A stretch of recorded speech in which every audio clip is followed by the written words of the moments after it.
Hi, I'm Sunil from Sega. Welcome to another one of our 60th anniversary interviews. And today I'm joined by Creative Director of Game of the Year, Alien Isolation and Halo Wars 2, Alistair Hope.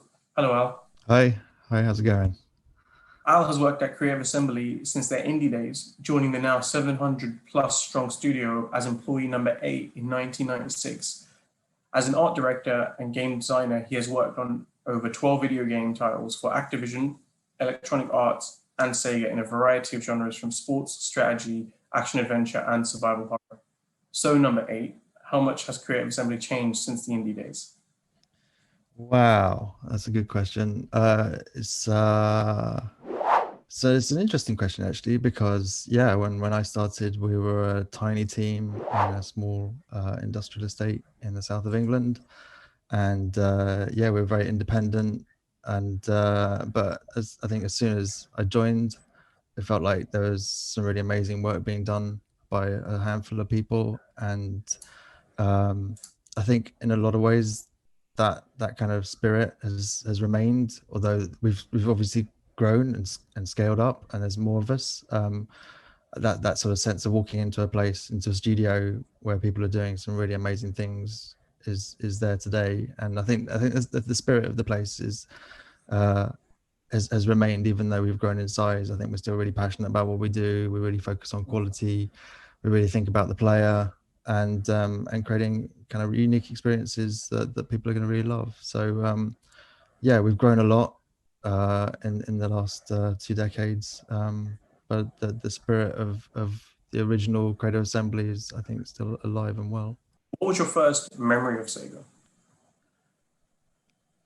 So I'm a little older than a lot of people at CA. So for me, Sega, my introduction, my first memory of Sega would be of arcade machines in the 80s. And I think at the time, arcade machines were capable of creating video game experiences that were way beyond anything you could get at home. And so as a kid who just loved games, the arcade machines were where you went to see what was possible. And I remember Sega being one of the best companies, best developers of video games, arcade games at the time. And I really remember vividly, and it's actually quite an important game for me. I remember seeing Outrun for the first time and thinking, I think that's it. I don't think games could ever get any better than that. That had everything. It was incredibly fast. It looked beautiful. It was super fun to play. The music was amazing. The whole experience. You're surrounded in this cabinet with the speakers behind your head, and I genuinely remember thinking, I don't think video games will ever get better than this. That was, and I think it was a really inspiring moment as well, because I just absolutely wanted to be part of whatever the industry or creative process was. I just really wanted to be part of a part of that group making those kind of games. Yeah. There's a beautiful irony there. I think you mentioned you didn't think games could get any better, and now you're working on some pretty cool games for company as well that created Yeah, that. So yeah, I think what was amazing about that was, I think Sega were doing something that nobody else was doing at the time, and so that's why I think felt like it was on the edge of what was possible, and I think that's why I had that response. It was just way beyond anything else I'd ever seen. totally.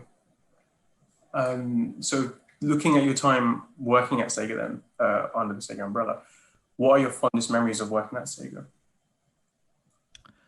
I've got a lot of fond memories of from when we joined the Sega family. Obviously, actually, as a Sega fan, that was pretty amazing. As a kind of boyhood dream of actually making games for Sega actually kind of came true, which is quite amazing. I think my fondest memory probably would be when we revealed Alien Isolation to the world. And we've been working on that game for a long time, and it was a really special game for us. It was something we're really passionate about, and no one really knew anything about it. But we really believed in it, and we were super excited to share it with the world. and I remember being part of the team that put together the announcement trailer, and being super proud that actually when it went out, we had the CA logo and then the Sega logo, and I'd had this idea for how the Sega logo could possibly work within the context of Alien Isolation's kind of 1970s view of the future. And so seeing those things side by side and feeling like we'd done something really special, but it was also kind of a little bit weaved, we were weaving something into the kind of fabric of the Sega history. That was something I was super proud of. Nice. And that's a great game I had. I love playing that game even to this day. Cool, thanks. Where do you hope Sega is in another 60 years from now? That's a good question. I think in a lot of ways continuing to do what it's doing that, you know, in the past, and what it's doing now is continuing to innovate, really entertaining people, really capturing the imagination of players around the world, and kind of creating experiences that no one else is providing, and I'd like to think to continue to inspire people to want to make video games just like they did me back in a long time ago. That'd be great, and it comes full circle entirely. Yeah. Nice. So looking back at your time, so you've obviously mentioned the arcade days with Outrun, but we have a double barrel question here. What's your favorite Sega game franchise, and what was your favorite Sega console as well? Okay, favorite Sega game. That is hard. There's a lot. There's a lot, but there's also a lot of games I really love and think are fantastic. So it's hard to choose just one.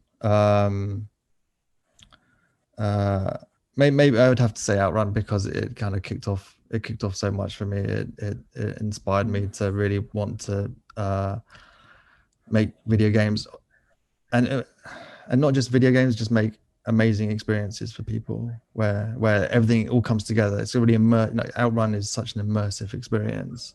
And I think that was kind of one of the big things for me. It was realizing that a video game wasn't just something that kind of was on the screen. It kind of went into your brain, it went into your heart, and you could really kind of feel it.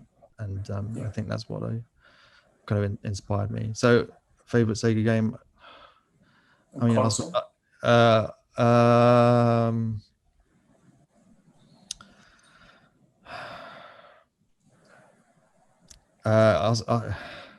slightly tougher one. Could be Sonic. It could be Sonic. It could be Streets of Rage 2. It could be Rez. It could be Panzer Dragoon Saga.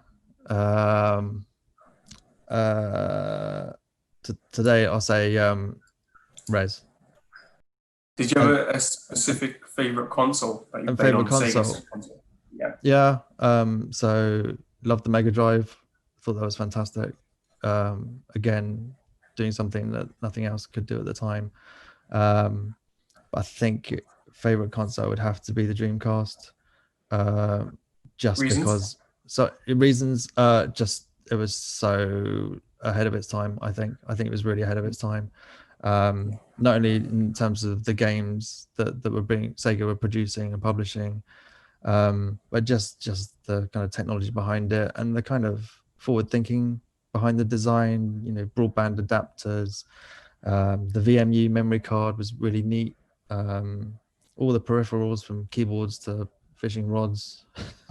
I mean, that's pretty amazing. But the game experiences, Crazy Taxi, Choo Choo Rocket, all great times. Rez, Shenmue, PS, Phantasy Star Online, Space Channel 5. Like the list just keeps going.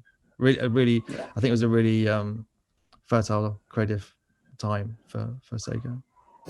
That's all we have for you today. Thank you for joining us today, Al. It's been great fun hearing your thoughts on Sega Creative Assembly's past, present, and future. So thank you for your time. Thank you. With this, in this video, remember you can check out our other 60th anniversary interviews by following our social channels and visiting our website. Thanks, guys.